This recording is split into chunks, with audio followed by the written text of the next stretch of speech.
New York সিটির আসন্ন নির্বাচনে মেয়র পদে জোহরান মামদানিকে সমর্থন জানিয়েছেন সাবেক মেয়র বিল ডি ব্লাজিও বলেছেন, নিউ ইয়র্কের মানুষ আজ আসলেই বড় পরিবর্তন চাইছে। ডেইলি নিউজে প্রকাশিত কেন আমি জোহরান মামদানিকে সমর্থন করছি শীর্ষক একটি কলামে তিনি তার সমর্থন জানান এবং তার নিজের মেয়াদকালে চালু করা কিছু উদ্যোগের কথা স্মরণ করিয়ে দেন।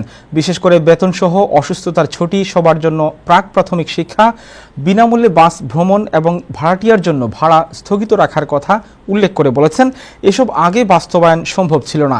মামদানি নিরলসভাবে নিউ ইয়র্কের ব্যয়বহুল জীবনযাপন এবং অযোগ্যতার বিরুদ্ধে দাঁড়িয়েছেন এবং সব সময় সাধারণ কর্মজীবী মানুষের স্বার্থকে অগ্রাধিকার রেখেছেন। তিনি বলেন, নিউ ইয়র্কবাসী ইতোমধ্যে মামদানির চিন্তাধারাকে সমর্থন জানিয়েছে, যার প্রমাণ জুন মাসের ঐতিহাসিক ডেমোক্রেটিক প্রাথমিক নির্বাচনে তার জয়।